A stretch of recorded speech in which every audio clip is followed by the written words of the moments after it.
The Final Furlong podcast is proudly brought to you by Jeff Banks Bet. Get up to £500 refunded as real money for new Jeff Banks online accounts after your first month of betting. Use promo code FFP500 at jeffbanks.bet. And by BetterHelp. If you're thinking of starting therapy, give BetterHelp a try. It's entirely online, designed to be convenient, flexible, and suited to your schedule. Our listeners get 10% off your first month. So give online therapy a try at betterhelp.com/FURLONG.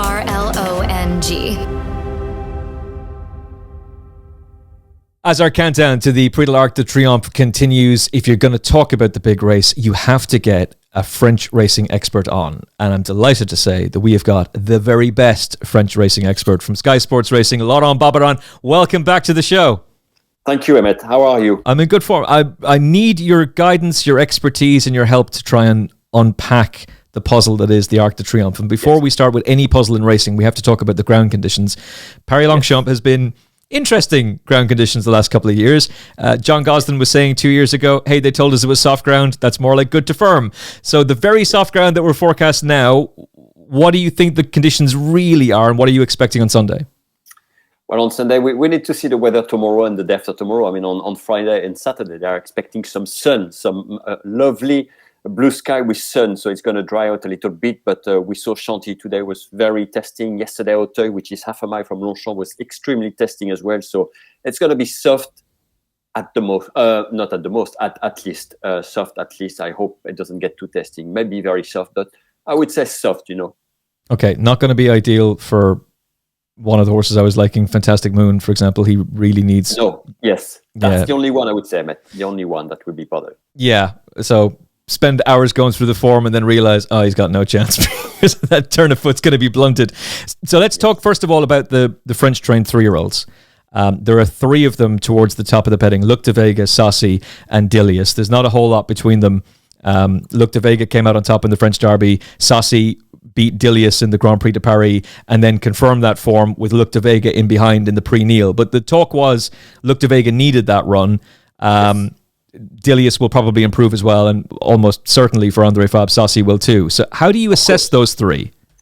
Well, I think between Saucy and Dilius, basically the split we had in the Grand Prix de Paris, we found the same split in the Prix-Niel. The 2 horses are trained by trainers who really use the Prix-Niel as a prep race. They will come on for the run. I don't see Dilius reversing the form with Saucy. That's one thing. They're good horses. But Luc de Vega, we were watching again today the pictures of when he won the Prix du Jockey Club. He was outstanding in the Prix du Jockey Club. I have to say, if he could get back to what he was at that time, he'd be the one to beat in the race on Sunday. That's the question mark. If he can get back to it, where is he at now? He's fitter than he was in the Prix-Niel. He's going to have to be anyway. But the Prix-Niel is probably a race to leave behind, Emmet. He had to make the running. He wasn't fit. It was just a combination of negative factors, and let's hope we can see the animal we saw in June this Sunday at Longchamp. I don't like taking a short price about a horse who has to do something for the first time, and he has to do something which is stay a mile 4 for the first time. So on pedigree, that's very, very mixed. His siblings didn't, but not often. They didn't all try. His connections seem confident, but what do you think? I think many people were having the same sort of comment last year about Ace Impact. Is he going to stay the 1.5? Around the Prix du Jockey Club, the Guillaume d'Ornano at Deauville over 1.25. There is a way to win the Prix du Jockey Club. When you look at Luc de Vega, he was, when he quickened about 2 furlong from the winning post, he kept going, never lost any momentum. At no stage, he was slowing down or anything. He's just a horse, because of the shape, the way he races, very relaxed. You'd have very little doubt that he's not going to stay. It's not a stiff 1.5 at Longchamp. It's good 1.5, but there's nothing special, And so I would not compare, but I would do the same analysis that we did last year for Ice Impact. The way he won the Prix du Jockey Club, the way he quickened, there's very little doubt that he's not going to stay the 1.5. And he's trained by some very, very good horse people, Jan and Carlos Lerner, and they know what they're doing. So I trust them and I trust the horse. Okay, so mile 4, not a problem for Luc de Vega. That's the Laurent Barbarin guarantee. You can abuse him on Twitter if you want. Don't do that, by the way. You can. Saucy for André Fabre. He's going for his 9th arc. The man's an absolute genius. Yes. You seem to, though, prefer the Prix de Jockey Club winner, Luc de Vega. Yes. But what do you make of Saucy's credentials? Very good horse. very good horse. I was just not impressed that turn of foot. We saw the French winners of the Prix de l'Arc de Triomphe were all gifted with that very sharp turn of foot. He can accelerate. Sosie, he's a nice horse, lovely horse. I don't think he's fully matured yet. The fact that he beat Delius in the Grand Prix de Paris, that's one thing. He beat some decent horses. He won a big race in the Prix de Jockey Club. I don't think he's a superstar, or he's not yet. I think this horse will probably be a major arc prospect for me next year. I think he's, still very early in his career. He's massive, he's big, he's a beautiful looking horse. I don't think he's sharp enough yet to win the arc. I may be completely wrong, but that's my gut feeling. Okay, well, I'm going to go with you. I was of the opinion that this is pretty simple, just back Delius, because he doesn't have to improve that much, and he almost certainly will improve, and a strongly run race over a mile 4 on soft ground could suit. But he was almost the first horse you were ruling out, which means I got to really rethink this. But what is your overall take on Delius? And can you tell me why Christian Demuro is not riding him? I don't know. I have no idea. I'm not getting involved in that. But there was a ride that can be debatable in the Grand Prix de Paris. Oh, for sure. Christian is a great jockey, so things can happen. But also, it's maybe a decision on the inside. Maybe he doesn't get on with the horse. Whatever. I don't know. But he was beaten fair and square in the Grand Prix de Paris. He finished well in the Grand Prix de Paris, but look at the fraction. He was not going any faster, not that much faster than the front horses on this occasion. He was beaten square and fair by Sosie in the Prix Niel, also under conditions where that Sosie is going to improve a lot from this run. Delius will do so, but to think he's going to reverse the form 2.5 length with Sosie, we beat him twice. It's just not that obvious for me. It's Sosie would have to run below par or get into some traffic problem. Okay, the 3-year-old fillies, Aventure, who was massive against Bluestocking the other day, is a big price though, around 16-1, and Servi, who's an even bigger price at 66s. But how do you evaluate their claims? Aventure, she's a very good filly. She was very impressive, that win, and she caught the eye back in June on the Prix de Jockey Club's day. It was quite amazing. She ran a massive race in the Prix Vermeil. Like Bluestocking, they've had a hard race in the Prix Vermeil. They battled for most of the straight together. They battled very hard. 3 weeks away from the arc. I would be very surprised if a filly that finished second in the Vermeil went on to win the arc after especially a hard race like this one. She's well in the weight because weight for age, females as well, but I think it's too much of a task. The Wertheimer stable, as Sosie and Aventure, they've been winning a lot of races in France this year, so they're just pushing it with the good luck, and they're right to do so. We never know. It's an open race. Anything can happen. Not for me. And a quick word about Servi. I tipped her in the Vermeil because she probably should have won the Prix de Diane. She was very unlucky not to beat Sparkling Plenty on this occasion. She ran for the first time in the Prix de Pomone or the Malray in July, and she won over a mile and a half, so she stays the treat, no problem. She ran below par in the Vermeil. She stays in the Prix de l'Arc de Triomphe. I don't know. Nicolas Clément wants probably to try something, but she's a very good filly. But Stéphane Pasquier has chosen to ride Aventure. Tom Marquand is on Servi. Second-rate chances for the two fillies. But Servi, you have to think she could have beaten Sparkling Plenty with a lucky run in the Prix de Diane. Okay, so she could be a lively outsider then, potentially, if you're looking to swing for the fences. On that, given André Fabre's record in the race, isn't the 20-1 about Marquise de Sauvignon just a complete insult, given the fact that she's been trained for this race all season? An insult, yes. I don't know, an insult to the master trainer, probably. The filly is the most Group 1 winning horse in the race, if I'm correct. She won 5 Group 1. She's unbeaten in 4 starts this year. 4 starts, 3 Group 1 this year. Mm-hmm. The Spain, the Rothschild, and the Prix Romanée. And then first time over a mile and a half. She's bred, in theory, to go over a mile and a half. Her half-brother, Meandre, won 2 Group 1 over a mile and a half. Drawn 16, that's what makes her task a little bit difficult. But why not? You can't write her off. She has to be respected, and maybe a good each-way value. Yeah, I think so. I hate the draw in 16. It's a nightmare. Yes. But that form with Horizon Door, he came out and finished third behind Auguste Rodin in the Prince of Wales Stakes on the back of that. And Auguste Rodin proved in the Irish Champion Stakes that he's still one of the best horses around. So that's... Yes. I think she's a serious player and very much underestimated. Any of the other big price French horses that should be talked about a little bit more? Zarakam, for example. Zarakam, not easy to come and think you can win the Arc on the back of a very, moderate performance at York. The race at Ascot was fantastic. Christian Demuro on board. He could be one of these horses, like many in the race, that could come and pick up a place at a big price. But I'm just looking. Ayazark, if sometime there was going to be a lot of rain and the ground turned into heavy on Sunday, I'll have one horse to bet each way. It's Ayazark for me. That's the only one. That's if we have a lot of rain. But I will go for it. I can guarantee you. Seven and Night, I think he's more of a stayer. I don't think he's got much of a chance. Once again, it's André Fab, so we'll have to respect him. And that's about it for the French horses, Emmet. But if it's bottomless ground, Ayazark is absolutely the play. And that form, again, with Marquise de Savignon is their fault to see. Yes.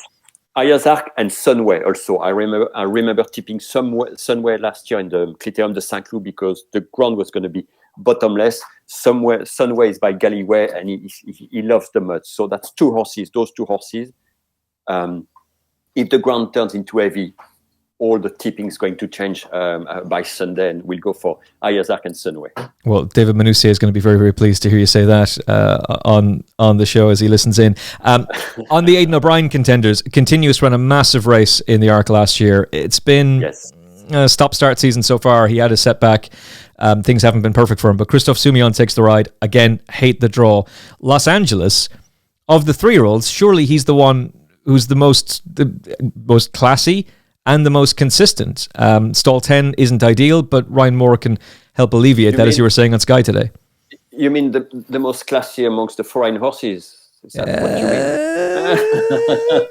Maybe. We'll see on Sunday. The Irish blood, you can't take it. The Irish, Emmet, Irish Derby winner has to be respected, obviously. Very good horse, Los Angeles. He was beaten at Leopardstone, but at the same time, it doesn't worry me. I don't think did he have a very much of a hard race at Leopardstone? What's your view on it? I don't think he did, actually. I think that almost was played to perfection. Aidan O'Brien was saying beforehand, it'd be great if he finishes in the top 4. He actually said, if he finishes 4th, that'd be ideal. And then he finishes 4th. Over a trip that wouldn't suit. Exactly. That's Sotsas finished 4th before he went on to win the Arc. He's got a sort of Sotsas profile. The first year he was 5th in the Arc continuous. He ran a big race last year. You can see last year we had a real good trio that was well away from the others. Westover is a very good horse.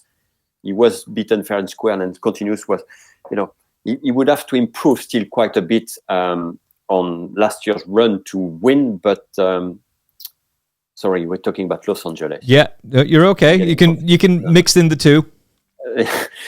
Los continue. No, but just to come back to Los Angeles, yes. He's got that profile, as you said, that classic profile. It looks like, a little bit like Sotsas, but a year earlier going into the race. So it would be, in my view, is the one that Luc de Vega has to fear the most from the foreign horses, as long as the ground doesn't get too soft. I think that's a big player, yes. I like this race at Leopardstone. He finished behind Shin Emperor, but coming into the Arc, I do prefer Los Angeles than Shin Emperor. Yeah, I do too, and I think he's being dangerously underestimated, and that price of 6-1 is becoming more appealing. Just very briefly on Shin Emperor, obviously the Japanese desperate to have a winner in this race. They've had horses go close, but they've also had 26 horses finish unplaced. And I don't get this hype about this fella. He's not a Japanese Derby winner. He's not even a Group 1 winner. He did run well last time out in the Irish Champion Stakes, but so did Los Angeles. And to be honest about it, I don't know if I want to be back in a Japanese jockey around Paris Longchamp either. No disrespect intended. No. We've got Yutaka Take on Riffa. Obviously, Yutaka has got a lot of experience around Paris Longchamp. That's a different deal for the jockey, Ryusuke. I forget his name, sorry. But this Japanese jockey doesn't have any experience. 16 runners in the Arc. It's very complicated. And now Shin Emperor, you have to think, he never won a race this year. And I went back as far as 1970.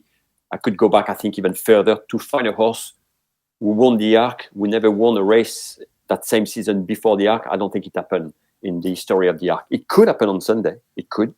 But so far, it didn't. I don't think it happened. So it shows the task for the horse. I think people are just looking at the fact that he's a €2 million purchase, full brother to Sotsas. Sotsas was fourth in Irish Champion Stakes. He's finished third. That means ipso facto he goes and wins. But he was proven on soft ground. He'd already won a French Derby. He knew the French racing system really, really well. It wasn't a surprise that Sotsas won. Shin Emperor has never run on soft ground. And just because his brother did it doesn't necessarily mean that he can. Don't get it personally. Cue the horse wins by 5 lengths now. Laurent, what would be your 1, 2, 3 on, let's say, soft heavy ground, and what would be your 1, 2, 3 on more reasonable decent ground? We're going to start with the reasonable decent ground. We're going to go with Luc de Vega.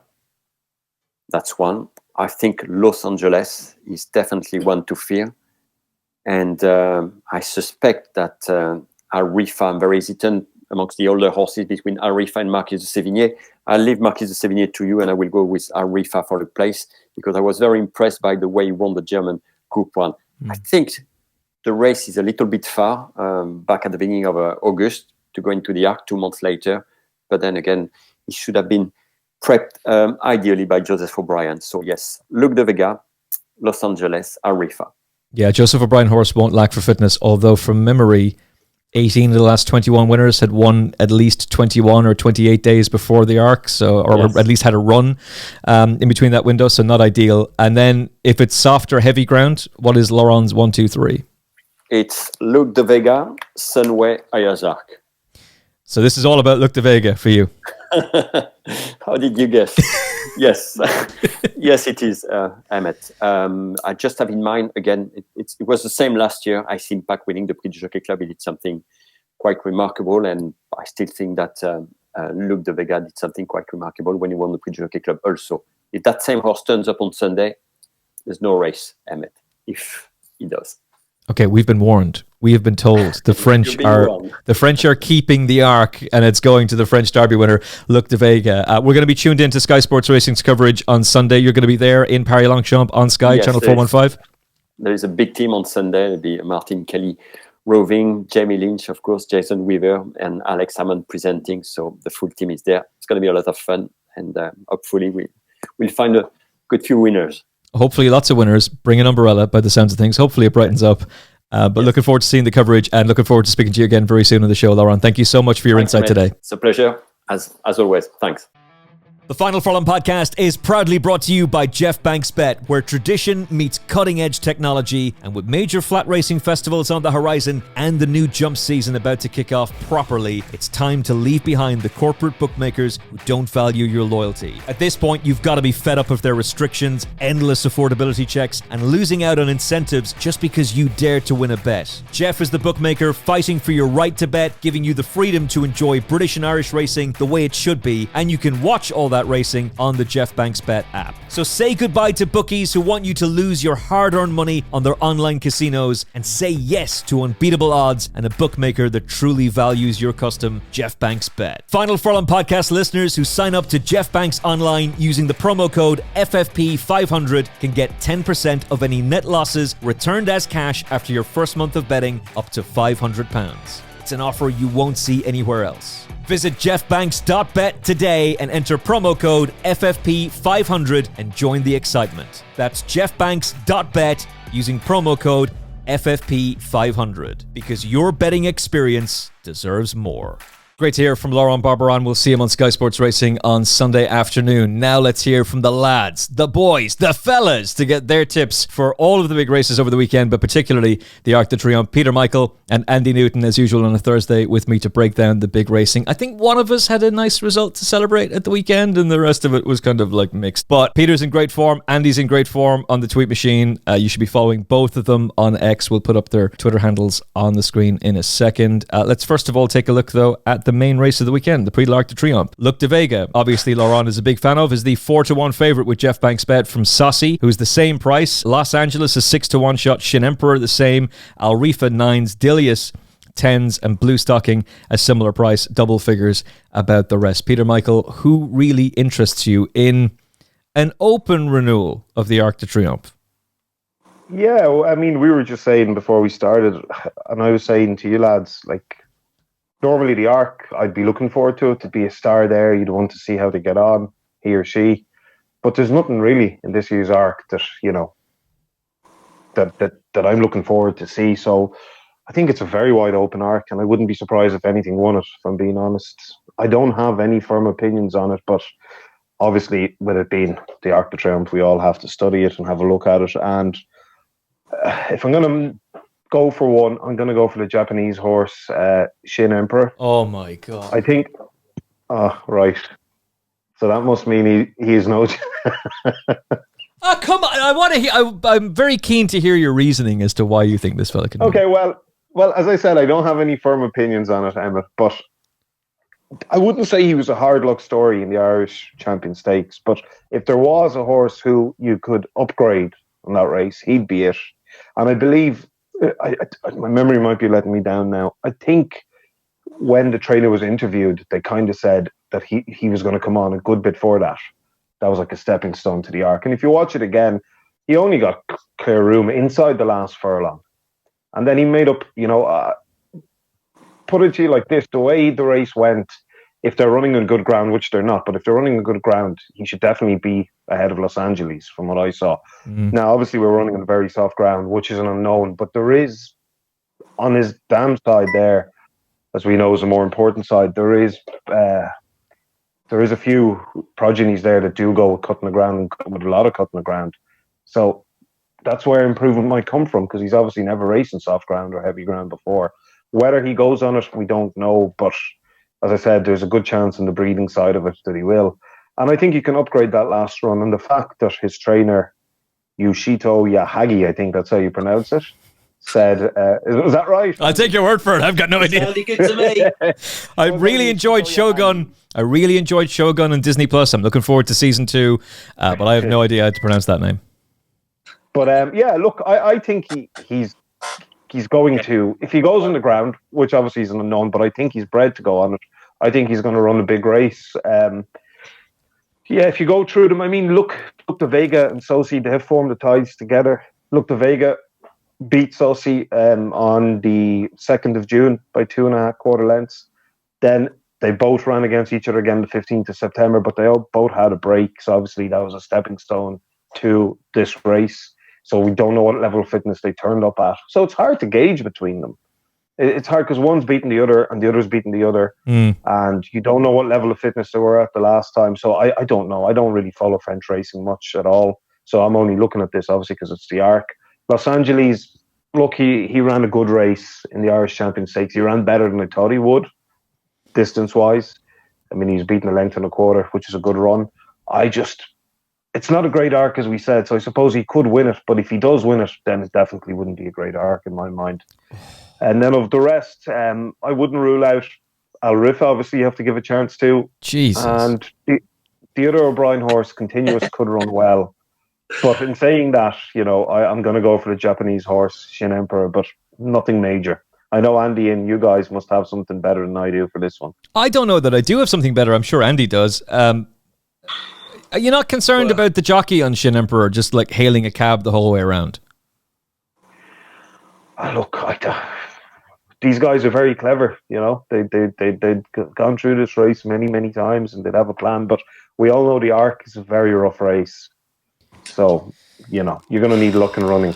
The draw isn't great, I know, but it's not great. I'm looking for something that I can try and upgrade from the last run or two. And I'm just going to go with him, but nothing major. You found him. I'll let you lads give us the winners. You found him and then you dismissed him. Los Angeles. Do you think so? He's got much better. Listen, this trainer, Yoshito Yahagi, genius. He's won multiple Group 1s all around the world. I have utmost respect for him. There's this attitude that Japan are obviously going to win the Arc. And of course, at some point, they are going to win the Arc. Is this the fella that's going to do it? Maybe. It's an open renewal. There's no superstar. There's no City of Troy. There's no economics. There's no Auguste Rodin. Maybe this is such an open renewal that the horse who was not good enough to win the Japanese Derby, has never won a Group 1 in his life, has never raced on soft ground in his entire life. Yeah, his brother did, but there's plenty of Premier League footballers whose brothers were massive underachievers in comparison to them. No, I don't get it. I just don't get. Johnny Ward put this fella up at. I'll help you get it. Johnny Ward put this fella up at 20-1 before the Irish Champion Stakes. He's sitting very pretty on a nice docket. That makes sense to me. I don't know if Johnny's now going around telling people, you know what, you should be backing this horse at 6-1. I doubt he is. Maybe he is. But I don't get it, mate. Now I can see it from the perspective of it's a wide open renewal. But Japan, they've gone close in the arc before. They've had a third, a fourth. They've had 4 seconds. They've had 26 horses fall out the back of the telly in this race. And this fella's going to be the latest one. Look, would you fancy economics if he was running in this race? Yes. Well, then watch the Irish Champion Stakes again. And if this horse goes on the ground, he has to have a good chance. Which means Los Angeles has got a major chance because he will go on the ground. And he's got Ryan Moore. You couldn't write them off. But if he wins it, then, it would be what I thought it is, an average arc. But I'm hoping something might improve. As I said, this horse could improve for the ground. That's why I'm going for him. I'm hoping the improvement. Do you think Shin Emperor is a better horse than Los Angeles? To be honest, Emmet, I don't know a whole pile about Shin Emperor apart from the last one, and then I toggle through his form. Over 1.2 definitely. Over 1.4 on soft ground. If Shin Emperor goes on it, there won't be much to choose between them, but he could improve for the soft ground. And I think he could be better than Los Angeles. I don't think it's that hard to be better than Los Angeles over 1.4, if I'm being honest. I know he's an Irish Derby winner. I know he's third in the Epsom Derby, but I don't know. He's more of a 1.6 horse, isn't he? Now I know Stabbing is going to come into play over 1.4 and very soft. Adam Mills was saying this at the start of the season. Oh, that boat from France who stayed all day. He's got no chance in the Derby. And look, technically speaking, he was right. He was beaten at Epsom. I think they used him. I think they were very, very hard on him on the front end that day. And he's straight after that race. Anybody who was watching the podcast back then or listening to it will know the second that race was over when we were reviewing it, I said he'll win the Irish Derby. He'll beat Ambiente Friendly. I think he's much better than he's shown. And I think they've known for a while this is their arc horse. I think they knew Opera Singer wasn't going to be up to it. And she's not going to run now because of the ground anyway, even in the Prix de l'Opera. So they've learned that you can run a horse in the St. Leger like Scorpion and Continuous, and they can run a big race in the arc, but they can't win it. You can't win the St. Leger and win the arc.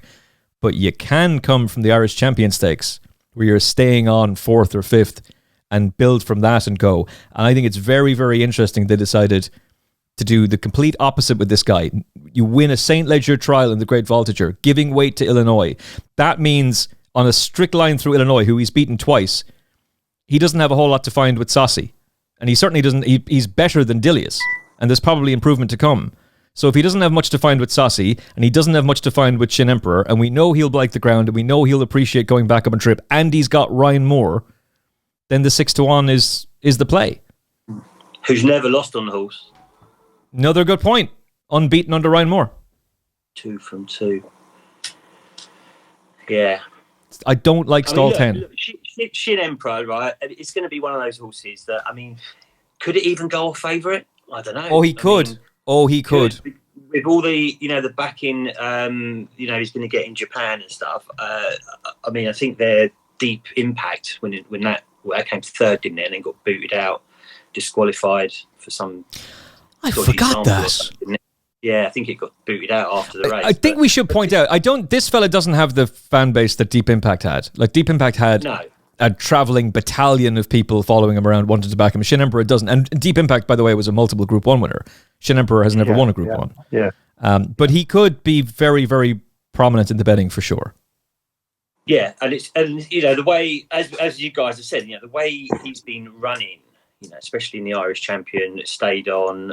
If you watch the Japan Derby back as well, absolutely flew in that race. Came from miles back, and then that was over mile 4. Irish Champion, obviously a mile quarter, but it's just the ground, isn't it? And the other thing would be it's not one in its last 5 full stop. It's one of those horses that sort of draws you in each time because you think, that's going to love the extra trip. It's going to, it'll probably be okay on the ground. Realistically, it's a European bred horse. Yeah, that runs Japan, isn't it? So there is a case, I agree, Peter, with the ground. We don't know. No one does. It might be love it and then improve for it, and then we're all sitting there going, "Geez, we could have taken a chance on it." But I'm looking at the betting now, and it is actually not a million miles off being favourite. It's only a point or so. I think it's 11-2, 5-1. So come the day, wouldn't surprise me. Draw 11, that would be a massive nego. With I think 8 of the 17 of the last 22 have been 8 or lower. So for me, I'll give you an even worse statistic. Stalls 4, 5, 7, 10, 11, 12, 13, 14, and 16 have had no top 3 finishers on soft or very soft ground since 2011. Now the number missing from that is 15, because for some reason 15 has popped up. But those ones have not. And basically being drawn wide is just a complete nightmare. Exactly. Throw in the jockey as well, who's going to have limited experience, or no, I don't know if he's ridden over here before at Longchamp. But yeah, can we get the clip of your one from Big Brother? Who is he? Who is she? Who is she? Who is she? Where did you find her? So yeah, I mean, look, as I say, it's going to be one of those horses that draws you in when you look back at the form and go, the Irish Champion Stakes, arguably the best form, but on show. But as you said, Emmet, there's another horse that ran in that race as well, Los Angeles, and the only sort of annoying thing was when I was watching the live draw earlier today, was it got 10, and it's like I was just sort of praying it would was going to get a sort of a semi-low one. But there's a chance this changes. So the highest performing draw, which hasn't produced a winner but it's produced the most places, is stall 9. I don't. If this ground stays the way it is, and it's debatable, but let's say the rain does hit on Sunday, Fantastic Moon will come out. And if he comes out, then suddenly Los Angeles is in 9, and he's in a much better position, which technically speaking, Shin Emperor would be slightly better as well. But there's a chance. Yeah. There's a chance he gets a better draw. Yeah, because Fantastic Moon's drawn 2. So like you say, that would just shift them all down 1. So that would be a massive help. Like you say, I mean, the form's there. It's only lost twice, and the 2 times it's lost have been, to Economics and to City of Troy, isn't it, in the Derby. So... Irish Derby winners going on to win the Arc. Hurricane Run. Hurricane Run was the last one. Well, technically there was one before that, Dylan Thomas, but he didn't win it in the same year. Oh, good point. He did. Yeah, and he won the Arc as a 4-year-old. Did Munchu not win the Arc? No, I'm obviously wrong. Munchu, Didn't he miss it? Wasn't he favoured and missed it? Right. Okay. He'd bolted up in the pre-4, I think. Yeah, right. But you're right. Hurricane Run in 2005 was the last one to do it in the same season. But yeah, Dylan Thomas won it in 2006, the Irish Derby, and then a year later the Arc. So I mean, it's, something to go on there. But O'Brien's won it a couple of times as well, hasn't he? With Dylan Thomas, we just mentioned and found. So yeah, it's just the draw. I mean, if it was lower, I'd be all over Los Angeles. What else have we got to talk? I mean, we can. The top 2 in the betting, Luke de Vega and Saucy, they've been sort of flip-flopping with the market favourite position all week. There's talk of Luke de Vega. Well, what's your? So Peter, do you take a positive view of Al Riffa? Look, I don't think he's an Arc winner. See, neither do I. I mean. But as I said, it's not a great Arc, so he could rock up here and win it. I mean, even Los Angeles and they're not it's such a average Arc at best that I wouldn't be surprised if anything could win it. Would that? So I'll give it the caveat that there's a chance that Al Riffa, because I think Andy's going to be a little bit sweeter on him than we are. In fact, if you are, Andy, I'll let you make the case for why you're so sweet on him, and then I'll dismantle it. Well, look, it's obviously it's Josie's first runner in the race. It'd be a great story, but that doesn't win the race, just based on that. But I just think the horse it's just looked a lot better since it's gone up in trip, isn't it? I mean, yes, last time it certainly wasn't stopping last time in Germany, was it? It won by 5 lengths. I mean, it was a while ago, that race now. It's had a couple of months off to sort of freshen up. The soft ground will be fine. It's won on that. It was only a length behind City of Troy in the Eclipse as well, wasn't it? stayed on, I thought, quite well that day. Obviously a shorter trip.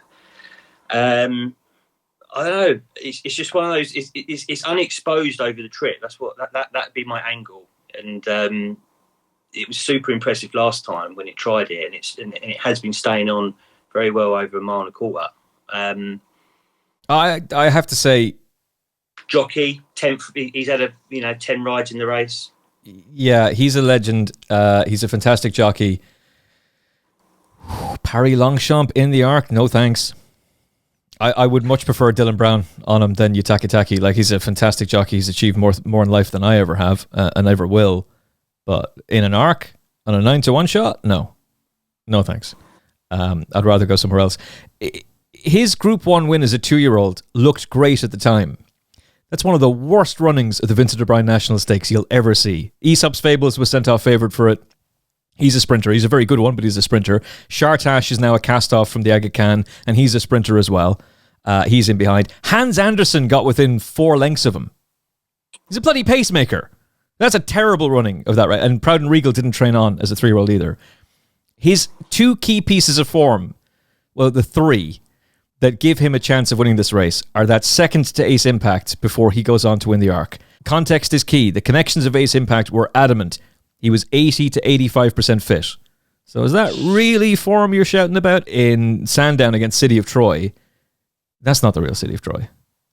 The real City of Troy is who you saw in the Dewhurst and the Derby and the Jumpman International. You did not see the real City of Troy in the Eclipse. He doesn't like the ground. Anyway. Hates it. Yeah. He just won because he's a class act. Yeah. Any one of these horses would have won that race in Germany. They mightn't have won it as impressively as he did, but any one of them would have won that race. That's a no from me. It's been a fair trial, that race, isn't it? I think was it Dane Dream won that? Dane Dream. I think Alpinista might have won it the year before, or a similar race. Torquato Tasso won it. Yeah, it's worked out well. It was a terrible race. Has anybody looked at the form? One horse has come out of it and won a middling Group 3 or Group 2. Can't remember at the top of my head which it was. Everything else to have run since has been thumped. Everything. There you go. So no, that's a no from me at a single figure price. If he's a 20-1 shot, we're having a different conversation, and maybe he will be that price on the PMU. But at 9s, get the no. Sorry, Andy. What's going to happen now is Shin Emperor is going to win. Al Riffa is going to be second. Utakitaki blowing kisses to the crowd when the other Japanese jockey gets up, and then I'm sitting there in a pool of my own insert colourful language, feeling very sorry for myself and trying to figure out how do I take the piss out of myself on next week's show. But no, I don't want either of those horses. You're more confident than me, though, obviously, Andy. Well, no, look, I'm not. I just think, because it is an open arc, I think it should be one of those I wouldn't be surprised sort of things. Only based on the fact that the first time it ran over a mile and a half last time, it looked super duper. Yes, the form might be a bit questionable, but just based on that, and I think you have to give it another go. Really, yes, this is the arc and the best of the best. Are they? But I don't know. I just think it did look good last time. But what else has we got in there? Bluestocking, obviously. Well, they've forked out 120 grand to supplement her, and they must be expecting a return. And this is the second time they've done this, and it didn't work out well for them in the Juddmonte. Top 5 is. I did a prize money thing earlier on it, and. So basically it needs to get in the top 5 to make a slight profit. Anything above that will be, a gamble paid off, so to speak. But it's never finished out of the top 4, has she, ever, in all her races. So that's a plus. Soft ground will be fine. Yeah. Gutsy last time. Beckett had the second, didn't he, last year, Westover. But it's... good draw 3, so that'll be perfect. 12-1 looks. I think that will sort of draw quite a few people in on the each way, especially with the draw with Bluestocking. But might be a big ask to win it. Running against the males. I think twice run against the boys was 4th in the Juddmonte and 2nd in the King George. So she's run all right, but just sort of come up a tiny bit short. Yeah, the King George run. I think that reads very well in the context of this race. I'd be surprised if she wins it. I wouldn't be surprised if she places. But yeah, same. Actually, I'll take that back. Sorry, I wouldn't be surprised if she wins it. I'm like Peter. I wouldn't be surprised if anything wins this. I really wouldn't be. Laurent has just made the case that if it's unraceable ground, high as Iraq at 66-1 with Jeff Banks bet is his each way bet in the race. And he said beaten Al Riffa before. Who actually beat Al Riffa, yeah. This start of the season, there wasn't a lot. There about 4 of them finished in a bit of a heat that day, didn't it? And Al Riffa was coming back off quite a big break, wasn't it? 250 odd days, I think. But yeah, there's form all over the shop. You can tie a lot of these in with, isn't there? So, and of the big two in the market, I mean, who would you prefer over the big two, Luc de Vega and Saucy, if you had to pick one of those two? Laurent was unbelievably bullish about Luc de Vega. It doesn't seem to matter what the ground is. Like, that's it. That's the pick. Good night, good luck. See you later. Says he has the turn of foot. Stay though? So I don't think he will. Just looked like it just didn't quite get home last time, did it? I agree with you. I'm sure he needed the run, and I'm sure that will bring him on, but you need to improve 3.5 lengths on Saucy and Dilius. No, I'd much prefer Dilius. And but he's beaten Saucy before, so that's what I was saying. Luc de Vega's beaten Saucy before. Now I know it's an extra 2 furlongs. But and it was on heavy ground, to be fair, and he wasn't stopping at the end of that French Derby. Yeah, and he has the turn of foot. Those French-trained 3-year-olds, look, any one of those 3 can win, and if that's the way you want to go, then I think the bet is Dilius, because he doesn't have to improve that much, and he's 10s. You're getting 10-1 with him, and it might be that a fast run 1 mile 4 on soft ground will really bring out the best in him. So he's probably the scumbag each way bet in the race, but he hasn't won a Group 1 yet, and I don't know why Demoro's not on him. Maybe Coolmore were not happy with that ride in the Grand Prix de Paris. Very good draw in 7. But I don't think he sets a massive standard. So the ones that interested me beforehand, one I think I have to rule out now. But if this turns out to be the French are putting us away, the ground is actually good, which has happened before. It happened 2 years ago. John Gosden called them out for it, said, we were told this was soft ground, it's more like good to firm. If it is good, Fantastic Moon's the bet. No question, no other play. Fantastic Moon each way. He's the only bet in the race for me. I don't think it's going to be good ground. So the 2 that interest me, I'm possibly not going to back Los Angeles and feel very stupid about it because he's 6-1, and I'm going to try and be clever, and I've done this before and then kicked myself afterwards, but there's no City of Troy here. There's no superstar. So I want to go and tilt at something at a big price. And the 2 that interested me, I think have both been screwed by the draw, but why do I keep getting the pronunciation wrong? Because I'm a dum-dum. The French-trained, André Fabre-trained Mies de Savignon, Marquise de Savignon, thank you. Marquise de Savignon. She's a winning machine. And her brother won over a mile 4. The trip shouldn't be an issue for her at all. She's won on soft ground. That form with Horizon Door from earlier in the season, he's gone on to be 3rd to Auguste Rodin at Royal Ascot afterwards. Considering Auguste Rodin would win this race if it was good ground, in my opinion, that's serious form. 20-1 is an insult about her. And the other one is Continuous, who does have to put behind him a disappointing run in the Prix Foy the other day. The draw is terrible in stall 14, but it's Aidan O'Brien, it's Christophe Soumillon. He shaped to me like he wasn't fit the other day, and that this run will bring him on, and soft ground's no problem for him. And last year's arc was better, and he ran a massive race in it behind Ace Impact. So if he can build on the run the other day, he definitely can make the top 4, and Jeff Banks is still going 25-1 about him. So Continuous with Christophe Soumillon and Marquise de Savignon are the 2 each-way scumbag bets for me. I think Los Angeles is going to win it, and I think a lot of people are going to have raised eyebrows when he does. But that's my assessment of the race. Peter, you're 1, 2, 3? Oh, Jesus, I can't even get a winner. Look, I'm going to go for Shin Emperor, as I said. I think Los Angeles will be thereabouts. So I'm going to go for Luc de Vega 2nd and Los Angeles 3rd, but nothing major. I don't I know it's an arc and everything, but I don't have firm opinions. Okay. Andy Newton? Yeah, I think definitely taking on the first 2 in the betting, the 2 French horses. I mean, there's an interesting stat, actually, which 16 of the last 22 winners have had at least 5 wins. Okay. Luc de Vega, 3 wins, Saucy 4 wins. So they both fall down there. And also 17 of the last 22 have had at least 4 runs this season. So Saucy's fine, 4 runs. But Look to Vega's only been out 3 times this season. So, yes, look, both of them have got decent draws. I was hoping one of them would get, or both of them would get drawn high to sort of, cement the taking on business with both of them. But that would be the only problem. They both got decent. So I think I'm with Los Angeles. I think the draw is a little bit of an issue, but Ryan Moore is the best jockey in the world. Yeah. We all know that. So we all know he's never lost on this horse. A bit of Ryan Moore magic, a bit of luck in the race, blah, blah, blah. We know it's going to like the ground. We know it's going to stay. And, he's got the form in the book. And I think Los Angeles. And I like your shout on Delius each way. I think that will be there or thereabouts. And Bluestocking running on maybe for third, nabbing the old supplement money back, but I can't see it winning. So Los Angeles, Delius, Bluestocking. If you're mad keen to back a French-trained 3-year-old for this race, the only one to back in my mind is Delius. Bear in mind, Laurent Barbarin was incredibly confident about Look to Vega.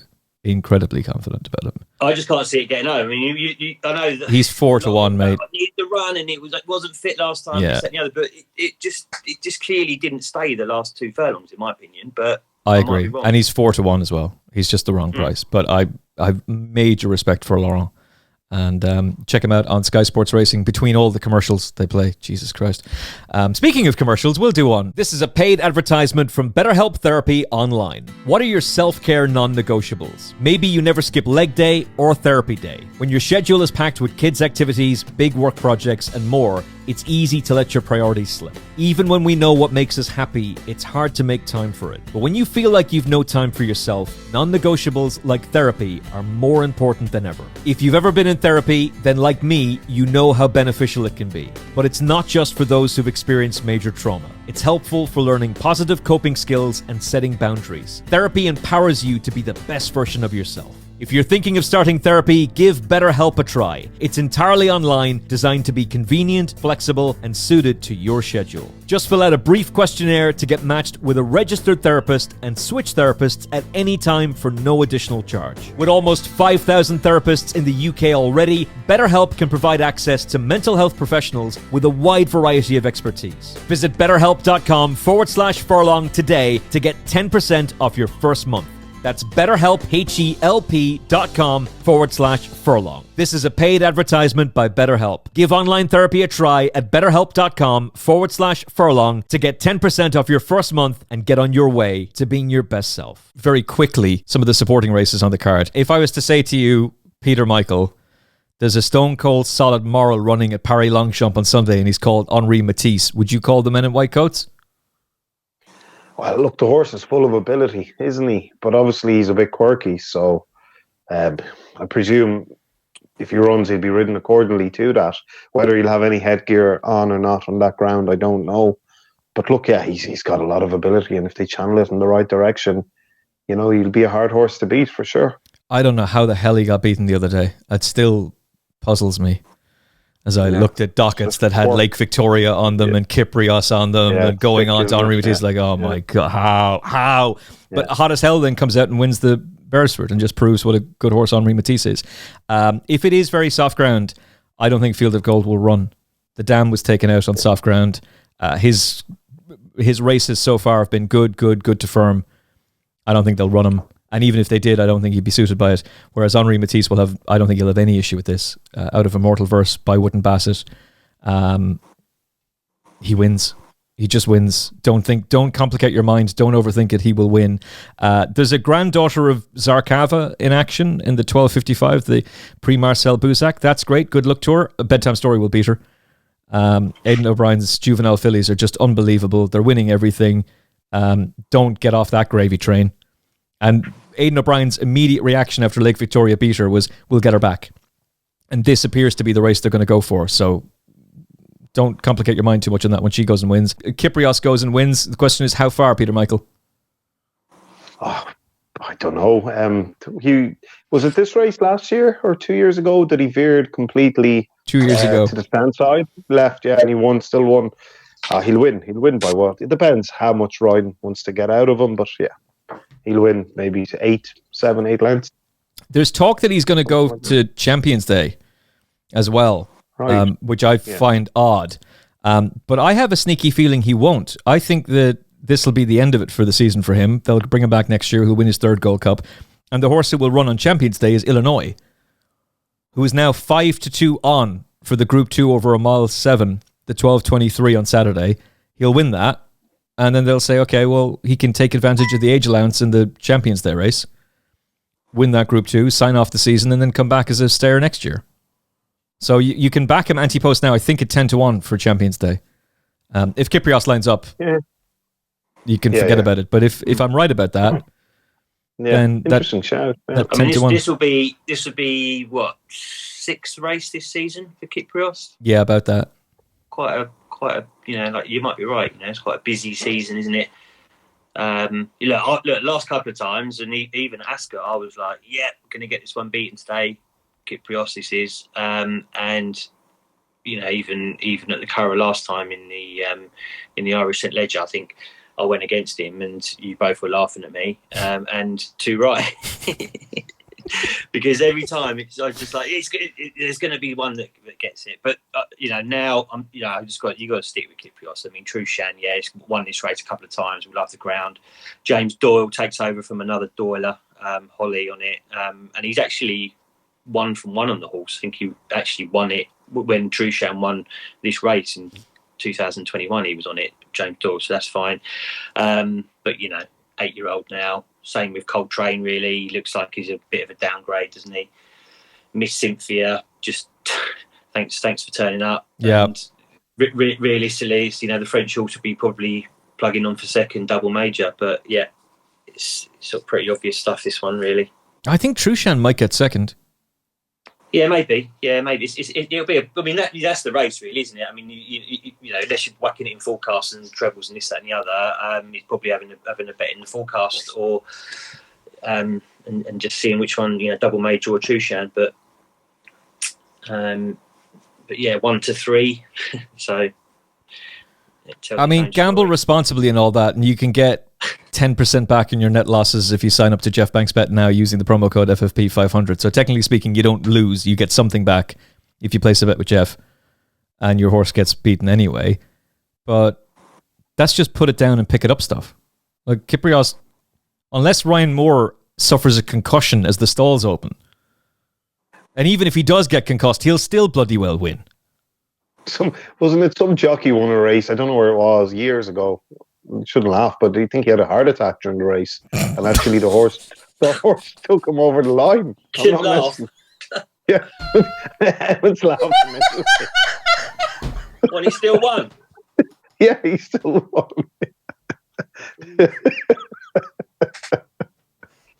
That's a true story. Jockey died. They died, but the horse won anyway. I don't remember if he died or not, but he actually. No, he didn't die. I hope he didn't. I don't remember, but I do remember reading that. And Jesus, oh my God. If you laid that, how unlucky were you?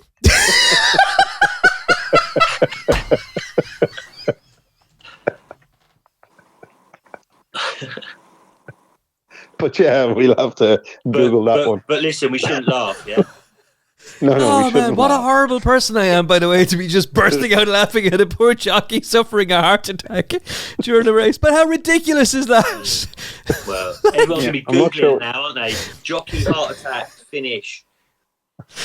Oh, jockey heading out. The jockey heading out, being told by connections, not today, son. Not today. Non-trier all day long.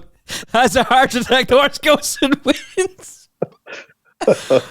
Oh my goodness! I think you just have to be like intact with the horse, don't you, when you cross the line? So like, round his neck. Sure, it's inquiry. Yeah, I know you won, but you had a heart attack, so we have to take you out of the race. Yeah, because I had a mate of mine years ago, and he had a big ACUP coming in, and he had one horse to go, and it was called Silas Stalker, I think the name of the horse, or Silas Stalker. And anyway, the saddle snapped or something underneath, and the jockey was just spun round, literally yards from the line, and he's clinging on round his neck. Yeah. And Just have to cling on there. And literally about, I don't know, it must have been a foot or so from the line. The jockey, he just went and just fell off. Oh. Yeah. So he was trying his best, but then it's, obviously he's off. Bang, see you later. Bet down. Oh. Oh my God, you bastards. You didn't tell me this story properly. The man did die. Oh, what? Did he? I don't know. Did he? Frank Hayes. What country was he in? It was in America, but he was an Irishman. He was an Irish horse trainer and jockey who on the 4th of June 1923 at Belmont Park Racetrack. 23? 1923. Won a steeplechase despite suffering a fatal heart attack in the latter part of the race. Brooklands Hayes, a stable hand turned stand-in jockey, achieved the unthinkable and rode the 20-1 shot to a surprise victory over favourite Gimme. While that in itself shocked the crowd, what was to come would be even more shocking. After Hayes crossed the finish line, he stumbled from the saddle. Reports at the time said track doctor John A. Voorhees rushed over to examine Hayes but pronounced him dead immediately and said he'd suffered a heart attack. This was the line in the Brooklyn Daily Eagle. The Grim Reaper paid a sensational visit to Belmont Park track yesterday. The exertion and excitement proved too great, said New York Daily News, which also described Hayes as a well-liked favourite in the saddling room and stable and took a great pride in his calling. The poor man. No one knows exactly what happened that led to the heart attack. He finished the race and then had a heart attack after the race. No, it sounds like he'd had the heart attack during the race and had died during the race. So there's no video footage, but I would imagine that the poor man wasn't making much of an effort. He couldn't. That's unbelievable. I never heard that story before. Is, yeah, there you go. Good knowledge, Peter. Great knowledge, Peter, but you could have told us, don't laugh, the man died. God rest him. I just remembered reading it years ago, something like that, but I couldn't remember if he died or not, because it was a long time ago I read it. Well, hopefully we'll do a quiz at some point soon. We used to do them. They were good fun. And the question can be, who is the only jockey to have ridden a horse to victory while officially dead? Frank Hayes is believed to be the only jockey in history to win an official horse race while dead. There's probably a few of them still riding. Says up. So what would have happened there? Would he? I know it sounds as a joke, but it's not. How would he have weighed in? Would they? Would they have had to? They might have as well as weighed him in because everything had happened already. So I presume they would have had to take him over to the weighing scales and weigh him. The obvious pun is like, I wonder if it was a dead heat. Or not. Is that a tumbleweed just went out wide? Oh, jeez.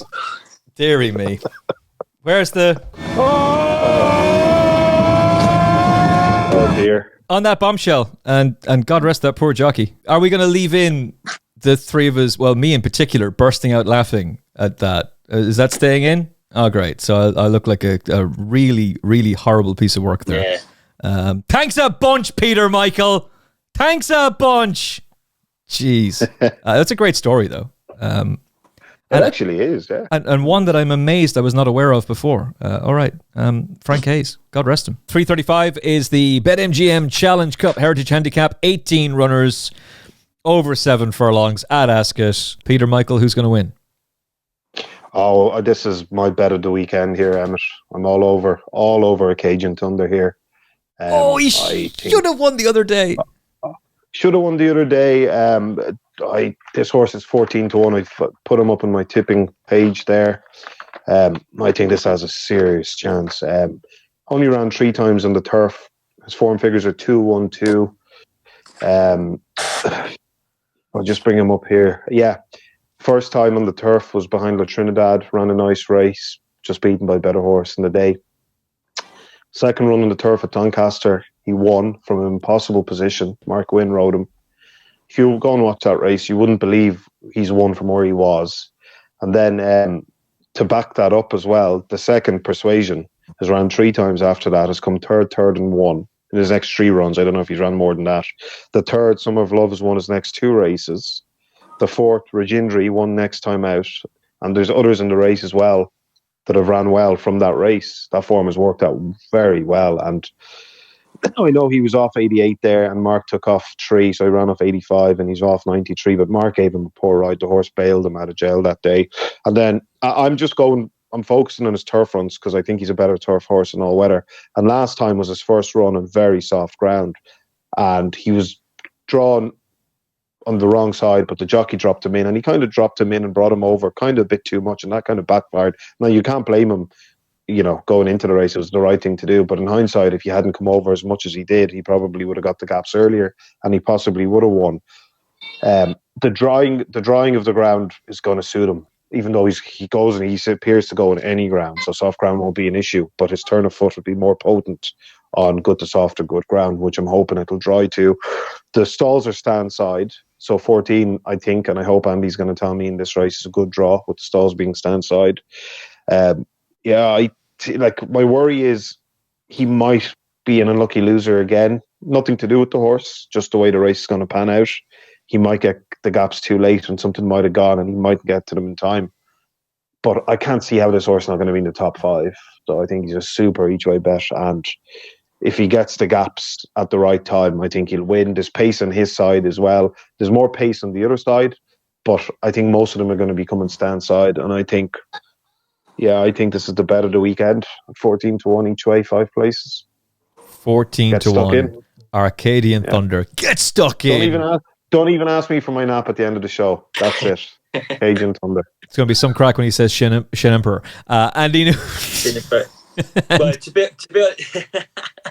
let's hope he doesn't have a heart attack. Oh. I tell you what, with my luck, the way everything I tipped up today is nearly fucking second again. All the seconds, Jesus Christ. The one thing I want to come second in, I don't. But anyway, this horse is going to win each way to be safe. It's definitely a decent price. I mean, there's 3 I've sort of come down on. That was one of them as well, Peter. To be honest with you, you mentioned the draw. I mean, the draw has been a little bit all over the place in this race in recent years. High, low, blah blah blah. Onto something with a draw. 5 of the last 15, 33, stall 10 are finishing the top 4. So that's Divine Libra. And again, same figures. 5 of the last 15, stall 11 are finishing the top 3, which is Carry the One. And actually, stall 17 has been responsible for 2 of the last 5 winners, which is Popmaster, who was second in this, I think, last year. £2 lower this time. Soft ground will be fine, but it's from the dreaded Ed Walker camp, and it's got Safi on, which is a plus. But I think based on the fact last year the draw, as we know, is a plus. It's been running in a lot better races than this, in group races this year. So back into a handicap would be right up its street. Popmaster, they obviously target this race, seeing it's run well in it before. So that would be the first one. Couple of other stats is the age. 12 of the last 13, you want to be 6 or younger, which, look, most of them are going to fit the bill here. But Carry the One is 7, Fresh is 7 as well. So they both fall down, and they're both fairly high in the betting as well. And then the other one, massive stat, is 19 of the last 21 didn't win their last race, right? And we've got, the Beckett horse here. Kirat won last time, Fresh won last time out, 2 Tempting won last time out. So based on that, it's pretty much all of the last 21. 19 of the last 21 didn't win last time out, which is a decent stat to cling to as well. But yeah, Arcadian Thunder was the other one I came down on. As you say, massive eye catcher last time. Here, second at Ascot. It's gone up a couple of pounds for that. I think that's possibly a tiny bit harsh. Might need a bit of luck in running. Amira's won this before. 4-year-olds have a good record in the race, so that's fine. And then I touched on it before about stall 10 having a decent sort of record getting placed.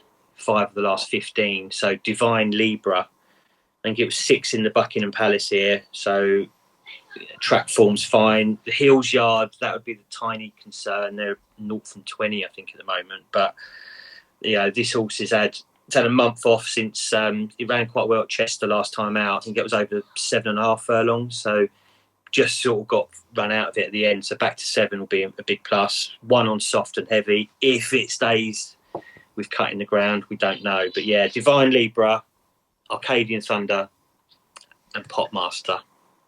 3 darts to throw it at. They're all double figure prices. You only need one. Just go with Arcadian Thunder. That's all you need. We'll see. One dart. Yeah, they're all 12. You'll hit the bullseye. So, as we've said many times in a race like this with 18 runners, totally happy to throw 3 at it. Yeah, absolutely. Yeah. It makes sense to throw multiple darts.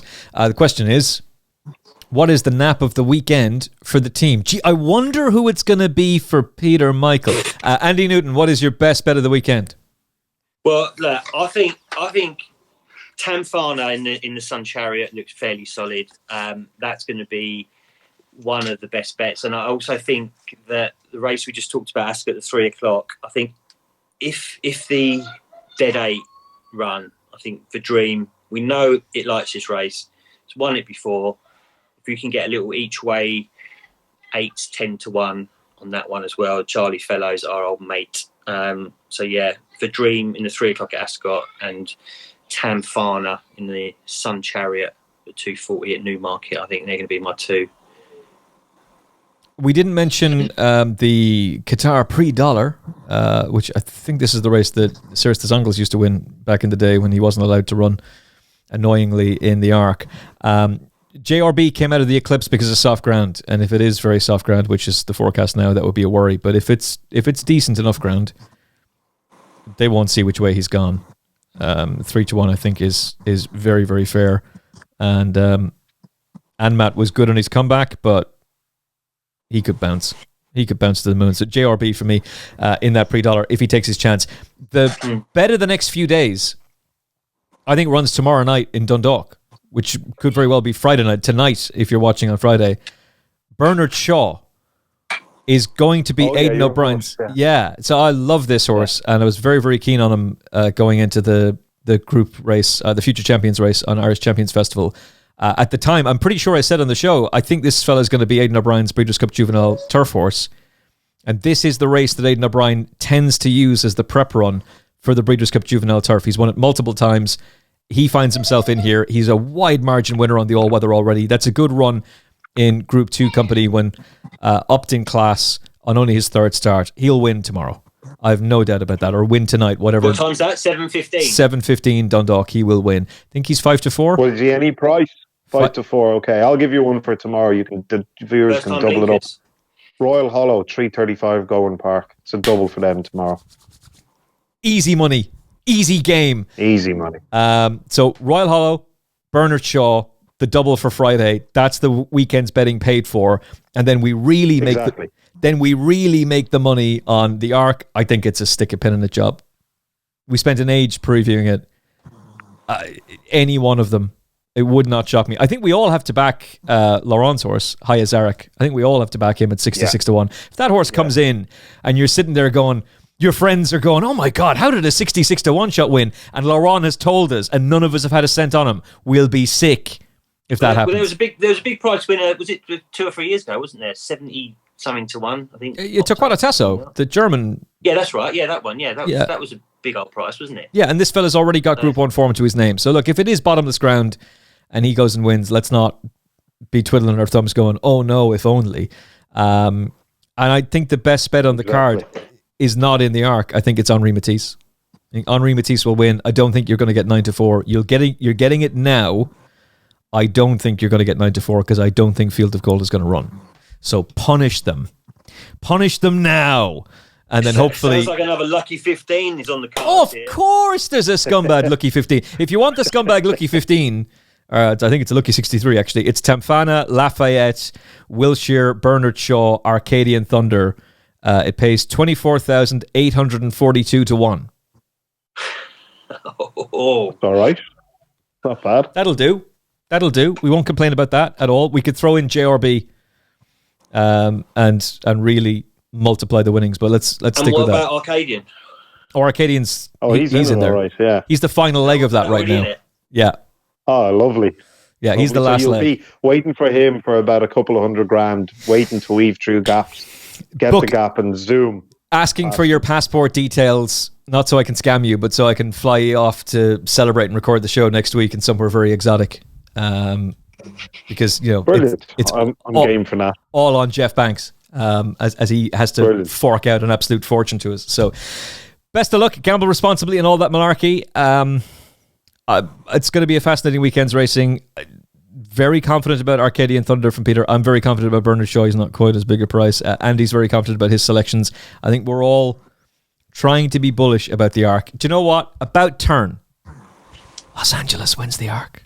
We'll just clip that out and go, see, we told you, in confidence. From Peter Michael, Andy Newton, and me, Emmet Kennedy, enjoy your weekend. Enjoy some top-class racing. We're looking forward to talking to you again about it all next week. From all of us, look after yourself and each other. God bless. The Final Furlong podcast is proudly brought to you by Jeff Banks Bet. Get up to £500 refunded as real money for new Jeff Banks online accounts after your first month of betting. Use promo code FFP500 at jeffbanks.bet. And by BetterHelp. If you're thinking of starting therapy, give BetterHelp a try. It's entirely online, designed to be convenient, flexible, and suited to your schedule. Our listeners get 10% off your first month. So give online therapy a try at betterhelp.com/FURLONG.